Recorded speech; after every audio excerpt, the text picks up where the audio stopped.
नमस्कार, आप देख रहे हैं सुपरफास्ट बिहार झारखंड और मैं हूं आपके साथ सुकन्या सिंह। तो चलिए तेज रफ्तार से तमाम अहम खबरों पर नजर डाल लेते हैं।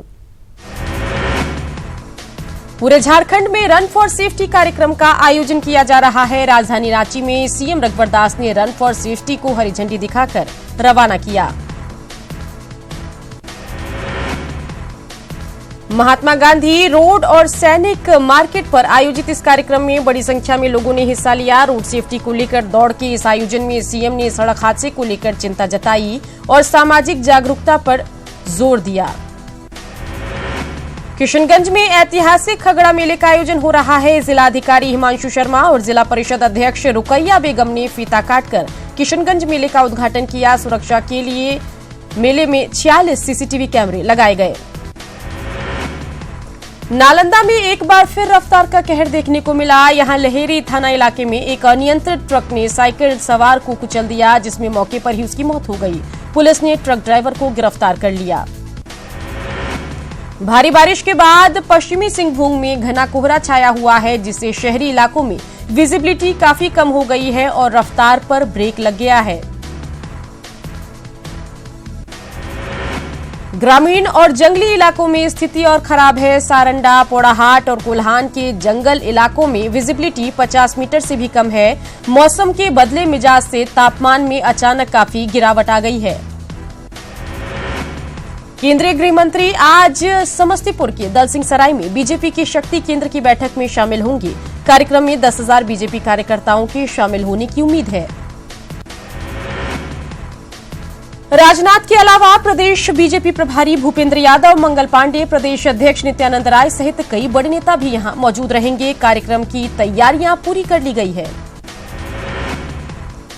नीतीश और नागमणि की मुलाकात के बाद आरएलएसपी में घमासान मचा है। पार्टी ने नागमणि को कार्यकारी अध्यक्ष पद से हटाने के साथ कारण बताओ नोटिस जारी किया। दरअसल सीएम नीतीश कुमार ने शहीद जगदेव प्रसाद की प्रतिमा का अनावरण किया। इस मौके पर नागमणि अपनी पत्नी और पूर्व मंत्री सुचित्रा सिन्हा के साथ मौजूद थे। कार्यक्रम के दौरान नागमणि ने नीतीश का गुणगान करते हुए उन्हें शुक्रिया अदा किया। इधर आरएलएसपी महासचिव माधव आनंद ने कहा कि अगर नागमणि का जवाब संतोषजनक नहीं रहा तो उन्हें पार्टी से निकाला जा सकता है। केंद्रीय मंत्री रविशंकर प्रसाद ने कहा कि पश्चिम बंगाल की मुख्यमंत्री न सिर्फ बीजेपी से डरी हुई हैं, बल्कि वे कोलकाता हाईकोर्ट से लेकर सुप्रीम कोर्ट तक को झूठे हलफनामे के जरिए गुमराह भी कर चुकी हैं। बेतिया में आज होने वाले जेडीयू की प्रमंडल स्तरीय कार्यकर्ता सम्मेलन की सारी तैयारी पूरी कर ली गई है। सूबे के गन्ना उद्योग और अल्पसंख्यक कल्याण मंत्री खुर्शीद आलम की देखरेख में कार्यकर्ताओं ने सम्मेलन को सफल बनाने के लिए पूरी ताकत झोंक दी है। सीएम नीतीश कुमार ने बड़ा खुलासा करते हुए कहा कि उन्होंने 3-4 सालों तक स्वमूत्र का सेवन किया और ऐसा उन्होंने जॉर्ज फर्नांडिस के कहने पर किया था। पटना के रविंद्र भवन में जॉर्ज फर्नांडिस की याद में श्रद्धांजलि सभा का आयोजन किया गया था। कार्यक्रम में कई लोगों ने जॉर्ज साहब को श्रद्धांजलि दी। सीएम ने मुजफ्फरपुर में जॉर्ज फर्नांडिस की हथकड़ी लगी प्रतिमा लगाने का ऐलान किया। तेजस्वी यादव ने सुप्रीम कोर्ट के बंगला खाली करने के आदेश का पालन करने की बात कही। भागलपुर में तेजस्वी ने कहा कि वे सुप्रीम कोर्ट के फैसले का सम्मान करते हैं। तेजस्वी यादव ने सवर्णों को दिए गए 10% आरक्षण पर सवाल खड़ा किया है और कहा है कि आरक्षण गरीब सवर्णों को नहीं बल्कि अमीर सवर्णों को दिया गया है। विधानसभा के बजट सत्र को लेकर स्पीकर विजय चौधरी ने सर्वदलीय बैठक बुलाई, जिसमें कांग्रेस के विजय शंकर दुबे, जेडीयू से विजेंद्र यादव, आरजेडी से आलोक मेहता, एलजेपी से राजू तिवारी और आरएलएसपी ललन गुट से सुधांशु शेखर शामिल हुए। गोपालगंज सदर विधायक के घर से शराब की खाली बोतलों की बरामदगी का मामला अब तूल पकड़ने लगा है। विधायक सुभाष सिंह ने अपने ऊपर लगे आरोपों को बेबुनियाद बताया। मुजफ्फरपुर के चर्चित बालिका गृह यौन उत्पीड़न कांड में एक बार फिर नया मोड़ आ गया। मुजफ्फरपुर के एक अधिवक्ता ने समाज कल्याण विभाग के प्रधान सचिव सह तिरहुत प्रमंडल के आयुक्त अतुल प्रसाद के खिलाफ जांच के लिए अदालत से गुहार लगाई है। अधिवक्ता पंकज कुमार ने मुजफ्फरपुर के पॉक्सो कोर्ट से गुहार लगाई है कि प्रधान सचिव अतुल प्रसाद की भूमिका की जांच कराई जाए। कोर्ट ने अधिवक्ता की अर्जी को स्वीकार कर लिया है। दरभंगा में कल रात गिट्टी व्यवसायी की गला रेतकर हत्या का मामला सामने आया है। व्यवसायी का नाम राजू यादव है। हत्या की वारदात व्यवसायी के घर से महज कुछ ही दूरी पर हुई है। पुलिस के अनुसार व्यवसायी जब दुकान बंद कर अपने घर लौट रहा था तभी उसकी हत्या कर दी गई। फिलहाल हत्या के कारण का पता नहीं चल पाया है, लेकिन पुलिस ने आशंका जाहिर की है कि उसके किसी करीबी ने ही आपसी मतभेद में वारदात को अंजाम दिया। सरस्वती पूजा के नाम पर राजधानी पटना में जबरन चंदा वसूली का खेल जारी है। चंदा नहीं दिए जाने पर असामाजिक तत्वों द्वारा लोगों के साथ मारपीट की घटना को अंजाम दिया जा रहा है। पटना सिटी के सुल्तानगंज में चंदा नहीं दिए जाने पर पटना यूनिवर्सिटी हॉस्टल के कुछ छात्रों द्वारा एक चौमिन दुकानदार की जमकर पिटाई कर दी गई। इस दौरान उपद्रवी छात्रों ने दुकानदार का सर फोड़ दिया। गंभीर रूप से घायल दुकानदार को इलाज के लिए पीएमसीएच भेजा गया, जहां उसका इलाज चल रहा है। फिलहाल पुलिस मामले की छानबीन में जुटी है। वहीं घटना को लेकर स्थानीय दुकानदारों में काफी आक्रोश देखा जा रहा है। आरजेडी के पूर्व सांसद रामजी मांझी की गाड़ी से बाइक की टक्कर होने के बाद मामले ने तूल पकड़ लिया। आरजेडी के पूर्व सांसद रामजी मांझी अपनी गाड़ी से स्टेशन की ओर जा रहे थे। इसी बीच एक बाइक से टक्कर हो गई। पूर्व सांसद का कहना है कि उन्हें जान से मारने की कोशिश की गई। वहीं बाइक सवार का कहना है कि पूर्व सांसद ने उनके साथ मारपीट की और उनका मोबाइल और चेन छीन लिया। बेगूसराय सदर अस्पताल स्वास्थ्य व्यवस्था में बिहार में अव्वल रहा है। कुल 250 बिंदुओं पर केंद्रीय टीम द्वारा जांच के बाद इसे बिहार का टॉपर अस्पताल घोषित किया गया है। गया पुलिस ने एटीएम फ्रॉड गिरोह के 2 सदस्यों को गिरफ्तार किया, जिनके पास से 26,000 नकद के साथ कई एटीएम कार्ड भी बरामद किए गए। वैशाली के लालगंज में पेट्रोल में मिलावट पर ग्राहकों ने एक पेट्रोल पंप पर हंगामा किया। ग्राहकों ने पेट्रोल में पानी की मिलावट का आरोप लगाया। हालांकि पंप के कर्मचारियों ने इससे साफ इनकार किया। नवादा में शराब की बड़ी खेप जब्त की गई। पुलिस ने पकरी वर्मा थाना क्षेत्र में गौतम कुमार के घर से छापेमारी की, जहां अनाज की कोठी और बक्से में शराब मिली। जब्त शराब की कीमत 15 लाख बताई जा रही है। 36 लाख के घोटाले की जांच की मांग को अनशन कर रही गया की चंदौती प्रखंड उप प्रमुख दुलारी देवी की तबीयत बिगड़ने लगी है। जिला पंचायत पदाधिकारी ने दुलारी देवी से अनशन खत्म करने की अपील की है।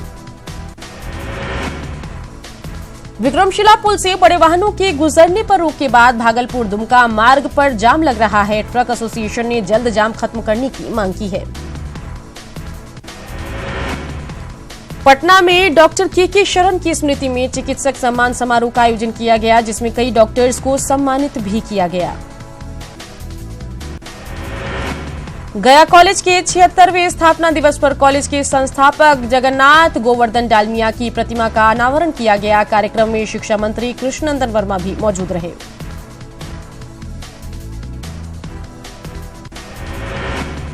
तिलका मांझी भागलपुर यूनिवर्सिटी छात्र संघ पैनल चुनाव की काउंटिंग पर रोक लगा दी गई। दिन भर छात्र राजद और विद्यार्थी परिषद के कार्यकर्ताओं के हंगामे के बाद शाम में दोनों पक्षों से मीटिंग की गई।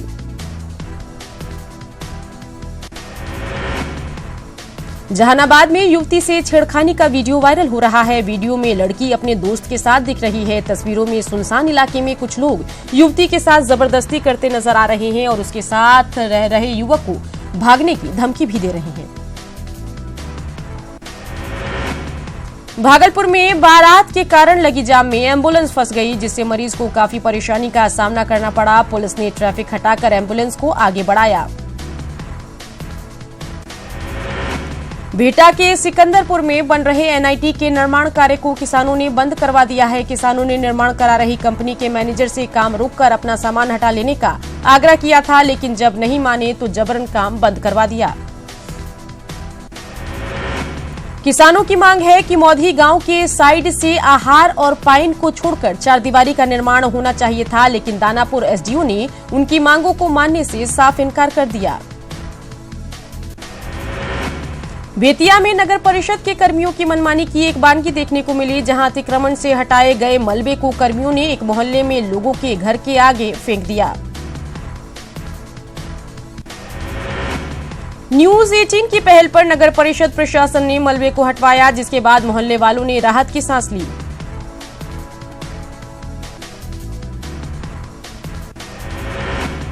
प्रधानमंत्री किसान सम्मान निधि योजना को लागू करने की तैयारी तेज हो गई है। रांची के प्रोजेक्ट भवन में राज्य की कृषि सचिव पूजा सिंघल ने जिला और प्रखंड कृषि पदाधिकारियों को इस योजना की गाइडलाइन की जानकारी दी। कृषि सचिव ने कहा कि 25 फरवरी तक योजना से संबंधित सभी जानकारी वेबसाइट पर अपलोड कर दी जाएगी। वहीं इसी महीने के अंत तक योजना की राशि लाभुकों के खाते में ट्रांसफर करने की कोशिश है।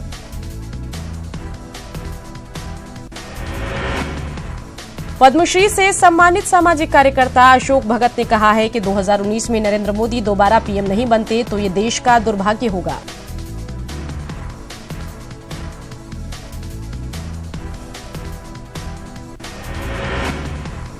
चाईबासा में पीएम मोदी के कामकाज की जमकर तारीफ की। उन्होंने कहा कि नरेंद्र मोदी देश के पहले ऐसे प्रधानमंत्री हैं जिन्होंने किसानों और गरीबों से सीधी बात की। नाइजीरिया के प्रतिनिधिमंडल ने रांची में सीएम रघुवर दास से मुलाकात की। इस दौरान प्रतिनिधिमंडल ने झारखंड में चल रहे विकास कार्यों की जमकर सराहना की। वहीं मुख्यमंत्री ने नाइजीरिया के प्रतिनिधिमंडल को महिला सशक्तिकरण, स्वच्छता अभियान और कृषि समेत राज्य में चल रहे विकास कार्यों की जानकारी दी। सीएम ने कहा कि प्रधानमंत्री के विकास अभियान को राज्य सरकार पूरा करने में जुटी है। चतरा में पुलिस ने माओवादी के सक्रिय सदस्य सरयू उर्फ डॉक्टर को गिरफ्तार किया, जिसके बाद गिरफ्तार नक्सली की निशानदेही पर पुलिस ने एक केन बम, आईडी और नक्सली सामान बरामद किए। धनबाद में ट्रिपल तलाक का मामला सामने आया है। भूली की एक महिला को उसके शौहर ने फेसबुक और व्हाट्सएप के जरिए तलाक दिया, जिसके बाद पीड़ित महिला ने भूली थाने में प्राथमिकी दर्ज कराई है और इंसाफ की गुहार लगाई है। फिलहाल पुलिस मामले की जांच में जुटी है। महागठबंधन में सीट शेयरिंग से नाराज बाबूलाल मरांडी को मनाने की कोशिश तेज हो गई है। कांग्रेस नेता सुबोध कांत सहाय ने जेवीएम सुप्रीमो बाबूलाल मरांडी से मुलाकात की। दोनों के बीच महागठबंधन के स्वरूप और आगामी चुनाव की रणनीति पर चर्चा हुई। लोकसभा चुनाव को लेकर बीजेपी की सहयोगी पार्टी आजसू भी तैयारी में जुटी है। आजसू नेता चंद्र प्रकाश चौधरी ने कहा कि रांची और गिरिडीह में लोकसभा चुनाव की तैयारी को लेकर पार्टी की बैठक हो चुकी है, जबकि हजारीबाग में भी पार्टी की बैठक जल्द होगी। सरयू उर्फ डॉक्टर कमांडर आलोक के दस्ता का सदस्य था और आईडी बनाने में एक्सपर्ट है। पिछले दिनों पुलिस के साथ मुठभेड़ में भी वो शामिल था। गुप्त सूचना पर पुलिस ने राजपुर थाना क्षेत्र के बिरलू टू दाग जंगल से गिरफ्तार किया। पलामू में 2009 में ईसाई धर्म अपनाने वाले 120 परिवार की घर वापसी कराई गई। घर वापसी कार्यक्रम का आयोजन वनवासी कल्याण केंद्र द्वारा कराया गया था, जिसमें पूरे विधि विधान के साथ 120 लोगों को अपने धर्म में वापस लाया गया। जमशेदपुर के एमजीएम थाना क्षेत्र में वाहन की चपेट में आने से 2 बाइक सवार की मौत हो गई। दोनों फुटबॉल मैच खेलकर घाटशिला से वापस लौट रहे थे। लातेहार के छिपादोहर थाना क्षेत्र में एक घर के बाहर खड़ी बाइक पर अपराधियों ने आग लगा दी। फिलहाल पुलिस मामले की जांच कर रही है। पाकुड़ के लिट्टीपाड़ा की एक लड़की को मानव तस्करों की चंगुल से बचाया गया। काम दिलाने के बहाने उसे दिल्ली ले जाया जा रहा था, लेकिन इलाहाबाद स्टेशन पर उसे बरामद किया गया। चाईबासा में नागा रेजिमेंट के जवान महेंद्र बुडियोली की बाइक की डिक्की से उचक्कों ने 1 लाख रुपए उड़ा लिए। पुलिस सीसीटीवी फुटेज के आधार पर अपराधियों की पहचान में जुटी है। गुमला के सरकारी स्कूलों में खेल प्रतिभा को निखारने के लिए खेलकूद प्रतियोगिता का आयोजन किया गया, लेकिन पालकोट में आयोजित प्रतियोगिता में अव्यवस्था का आलम देखा गया। रांची के पिछौरिया में अच्छी कीमत नहीं मिलने पर किसानों ने सड़क पर सब्जी फेंककर विरोध जताया। उनका कहना है कि बाजार में सब्जियों की कीमत काफी कम है, जिससे खेतों में सब्जियां सड़ रही हैं। सरायकेला के आदित्यपुर स्थित आकाशवाणी चौक पर श्रमिक संगठनों ने धरना दिया। न्यूनतम मजदूरी समेत कई मांगों को लेकर मजदूरों ने प्रदर्शन किया। पाकुड़ में राष्ट्रीय कृमि दिवस का शुभारंभ जिला परिषद अध्यक्ष डीडीसी और सिविल सर्जन ने किया। जिले के 4 लाख से ज्यादा बच्चों को कृमि की दवा खिलाई जाएगी। राजधानी रांची में पहली बार भारत रंग महोत्सव का आयोजन किया जाएगा। 9 फरवरी से 15 फरवरी तक चलने वाले इस कार्यक्रम में स्थानीय कलाकारों के साथ विदेशी कलाकार भी अपना जलवा बिखेरेंगे। जमशेदपुर में अंशुमन की किताब योर ऑन थॉट का विमोचन किया गया। ये किताब हिंदी और अंग्रेजी दोनों में है। चक्रधरपुर से चाईबासा, बड़बिल, भुवनेश्वर होते हुए पुरी तक चलने वाली इंटरसिटी एक्सप्रेस का राउरकेला तक विस्तार किया गया है। आज शाम 7 बजे दक्षिण पूर्व रेलवे के जरिए ट्रेन को हरी झंडी दिखाएंगे। दक्षिण पूर्व रेलवे और चक्रधरपुर रेल मंडल द्वारा आज से 28वां स्टील एक्सप्रेस फुटबॉल टूर्नामेंट का आयोजन किया जा रहा है। प्रतियोगिता में देश की 14 टीमें हिस्सा लेंगी। सरायकेला में लोकसभा चुनाव को लेकर मतदाताओं को जागरूक करने के लिए कैंडल मार्च निकाला गया, जिसमें डीसी, एसपी समेत कई अधिकारी शामिल हुए। गुमला में मौसम का मिजाज बदल गया। झमाझम बारिश से तापमान में गिरावट आई। आरक्षण को लेकर राजस्थान सरकार की तरफ से वार्ता का प्रस्ताव नहीं आने से नाराज गुर्जर समाज ने रेलवे ट्रैक पर बैठने का फैसला किया। बता दें कि गुर्जर समाज राज्य सरकार से 5% आरक्षण की मांग कर रहा है। इसी मांग को लेकर गुर्जर समाज ने महापंचायत की। पंचायत के बाद आंदोलन का ऐलान किया गया। गुर्जर नेता कर्नल किरोड़ी सिंह बैंसला गुर्जरों का नेतृत्व कर रहे हैं। यूपी और उत्तराखंड में जहरीली शराब की वजह से कोहराम मचा हुआ है, जहां मरने वालों की तादाद का आंकड़ा 43 तक पहुंच गया है। सहारनपुर में 18, कुशीनगर में 10 और रुड़की में 15 लोगों की मौत हो गई है। कुशीनगर में भी जहरीली शराब से मरने वालों के आंकड़े में इजाफा हुआ है, जहां पर अब तक 10 लोगों की मौत हो चुकी है। मामले में दोषी अधिकारियों पर कार्रवाई भी की गई। वहीं सहारनपुर में जहरीली शराब से मौत का आंकड़ा बढ़कर 18 पर पहुंच गया है। यहां पर भी दोषी अधिकारियों के खिलाफ कार्रवाई की गई है। जहरीली शराब से मौत के मामले पर सीएम योगी सख्त हो गए हैं। उन्होंने दोषियों के खिलाफ सख्त कार्रवाई के निर्देश दिए हैं। सीएम ने कहा है कि डीजीपी को तय करना है कि मामले में किसकी लापरवाही तय की जाए। मुजफ्फरनगर के कवालकांड में अपर जिला सत्र न्यायाधीश हिमांशु भटनागर ने 7 आरोपियों को आजीवन कारावास की सजा सुनाई है। इसके साथ ही सभी आरोपियों पर 2-2 लाख रुपए का जुर्माना लगाया। कवालकांड पर फैसला आने के बाद मृतक गौरव के पिता ने खुशी व्यक्त की। उन्होंने कहा कि हम कोर्ट के फैसले का सम्मान करते हैं। 27 अगस्त 2013 को कवाल गांव में युवती से छेड़छाड़ का विरोध करने पर युवती के भाइयों गौरव और सचिन की हत्या कर दी गई थी, जिसके बाद सांप्रदायिक दंगा भड़का था। दिल्ली से अगवा की गई छात्रा का बुलंदशहर में गैंग रेप के बाद मर्डर करने का मामला सामने आया, जिसमें छात्रा की सहेली का पिता ही मामले का मुख्य आरोपी है। 28 जनवरी को आरोपी कमल सिंह ने छात्रा को दिल्ली से बुलंदशहर के जहांगीरबाद का मेला दिखाने के बहाने से लेकर आया था, जहां उसने 4 और साथियों के साथ गन्ने के खेत में नाबालिग के साथ गैंगरेप किया। आरोपियों ने खुलासा होने के डर से छात्रा की गला दबाकर हत्या कर दी। आरोपियों ने पहचान मिटाने के लिए छात्रा के चेहरे को ईंट से बुरी तरह से खराब कर दिया। कॉल डिटेल के आधार पर पुलिस ने आरोपियों की पहचान कर 5 में से 3 आरोपी को गिरफ्तार कर लिया, जबकि 2 आरोपी अभी भी फरार हैं।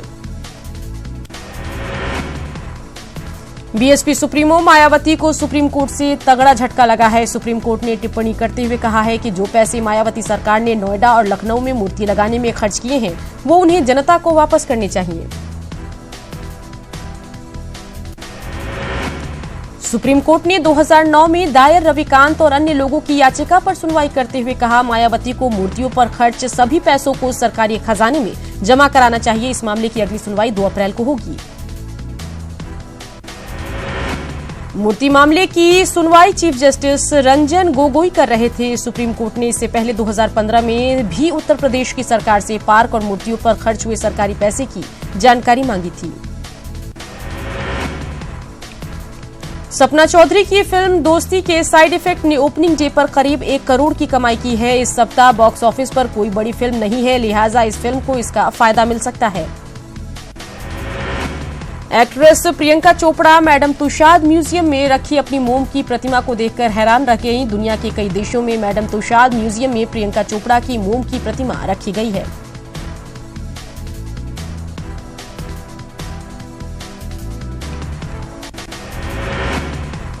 मशहूर ब्रिटिश एक्टर अल्बर्ट फिनी का 82 साल की उम्र में निधन हो गया। वे पिछले 8 सालों से किडनी के कैंसर से परेशान थे। अल्बर्ट 60 से ज्यादा फिल्मों में अभिनय कर चुके थे और 4 बार ऑस्कर के लिए नॉमिनेट हुए। मीटू कैंपेन को लेकर एक्टर शत्रुघ्न सिन्हा ने विवादित टिप्पणी की। उन्होंने कहा कि हर सफल व्यक्ति के पतन के पीछे एक महिला का हाथ होता है और इस कैंपेन में उन्होंने ये देखा है।